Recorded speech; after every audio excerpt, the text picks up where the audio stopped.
Breaking news, muling inatake ang lugar sa Syria, lalong-lalo na mga kaibigan ang malapit sa Damascus. At sa naturang drone strike, nagsalita na ang Syria at mariing kinundina ang panghihimasok ng ibang mga bansa.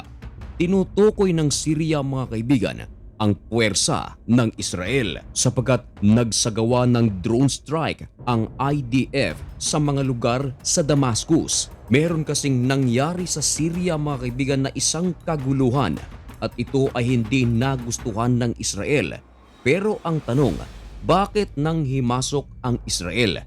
Bakit ito nagsagawa ng drone strike? Gayong ang nagkakagulo ay kapwa mga Syrian at nagbitaw pa ng pahayag mga kaibigan ang Defense Minister ng Israel maging si Benjamin Netanyahu na ipagpapatuloy pa ang kanilang gagawing pag-atake. Yan ang ating pag-uusapan sa videong ito. Pero bago ang lahat ay huwag kalimutang mag-subscribe sabay like na rin.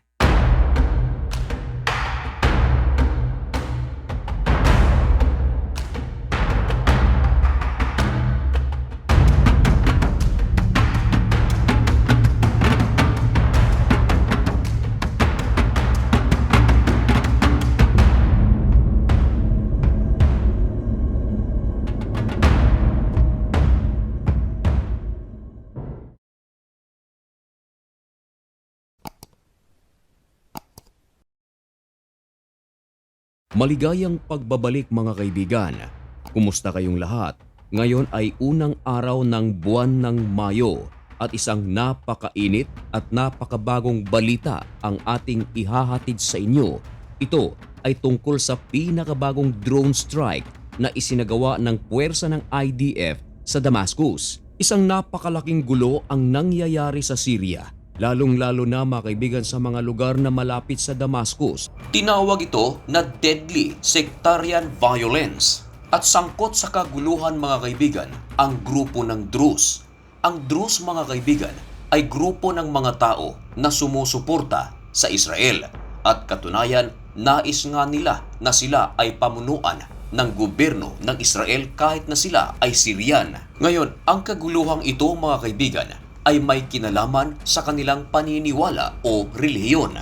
At dahil sinusuportahan ng Druze ang Israel, ngayon na ang Druze ay nahaharap sa isang matinding pagsubok mismo sa loob ng kanilang bansa, hindi nakatiis ang puwersa ng Israel at nagsagawa ito ng drone strike. Ito ay upang tulungan ang grupo ng Druze. At ang malubha mga kaibigan, sa naturang drone strike, kumpirmado merong nasawi. At hindi itinanggi ng puwersa ng Israel na talagang nagsagawa sila ng drone strike.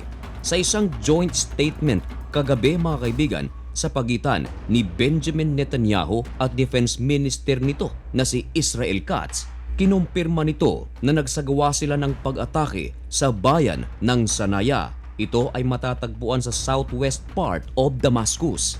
Pero ayon kay Benjamin Netanyahu, ang naturang drone strike ay isang warning action at ito ay laban sa unidentified armed group. Ibig sabihin mga kaibigan, isa na naman itong grupo o militanting grupo na nasa Syria.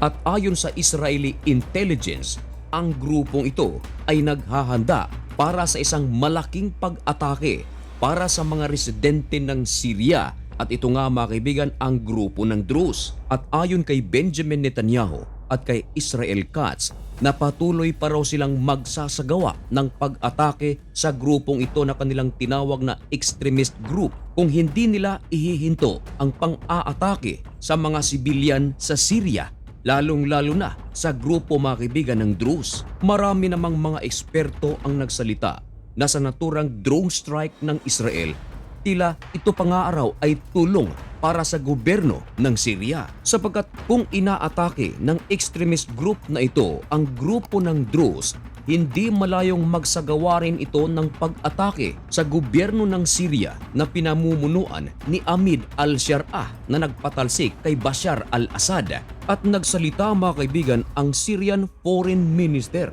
At sa pagsalita nito mga kaibigan ay tila kumakampi pa ito sa Israel.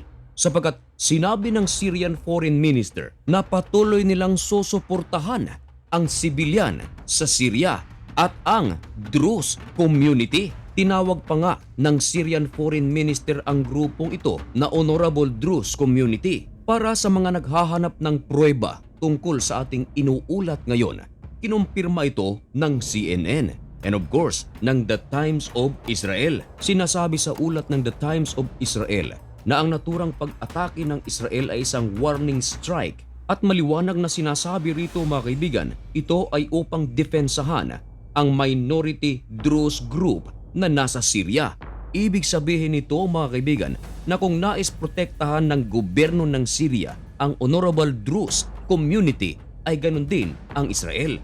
Kung baga, nagkakaisa ang Syria at ang Israel. At eto pa mga kaibigan, maliban sa drone strike na isinagawa ng puwersa ng Israel, ang gobyerno mismo ng Syria ay nagsagawa ng isang malawakang raid. At ang operasyon na ito mga kaibigan ay isinagawa mismo kung saan nagsagawa ng drone strike ang Israel at upang papanagutin ang extremist group na ito na tumatarget sa mga Druze. Ubha namang nagalit ang gobyerno ng Syria sapagat ang extremist group na ito mga kaibigan ay nagsagawa ng pag-atake sa Syrian government checkpoint at nagsanhi ito ng pagkasugat ng mga sundalo.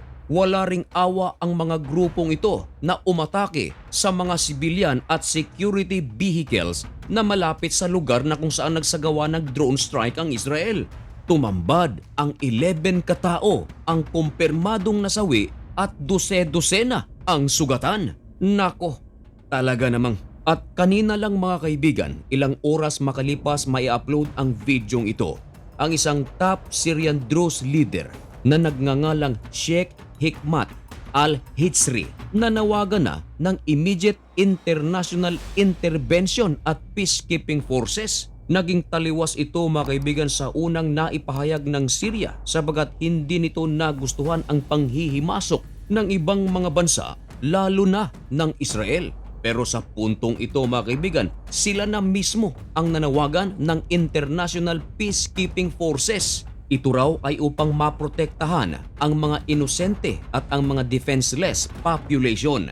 Tinawag ng gobyerno ng Syria ang kanilang panawagan na Campaign of Extermination. Kaya kung tutuusin mga kaibigan ay tila natuwa ang gobyerno ng Syria sa ginawang drone strike ng puwersa ng Israel sa grupong ito. Of course, kahit saang bansa mayroong mga oposisyon.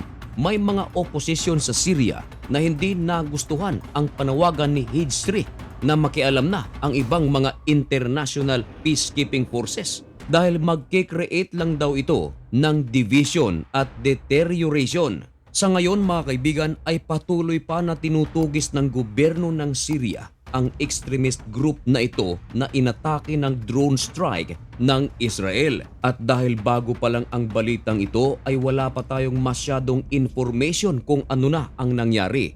At ang kasagutan sa mga tanong kung ano na ang nangyari mga kaibigan ay isa sa ating mga tututukan dito lang sa channel na ito. Kaya kung nais mong maging updated at gusto mo ang ganitong mga content at bago ka pa lang sa channel na ito, baka naman pwedeng makahingi ng kaunting pabor, isubscribe mo na ang napakaliit nating channel na ito. At sa lahat ng ating mga kababayan, Luzon, Visayas at Mindanao, sa mga OFWs na nasa Israel, nasa Syria, Lebanon, Jordan at sa iba't ibang panig ng mundo, mag-ingat po kayo. May God bless you and thank you so much for watching. Goodbye.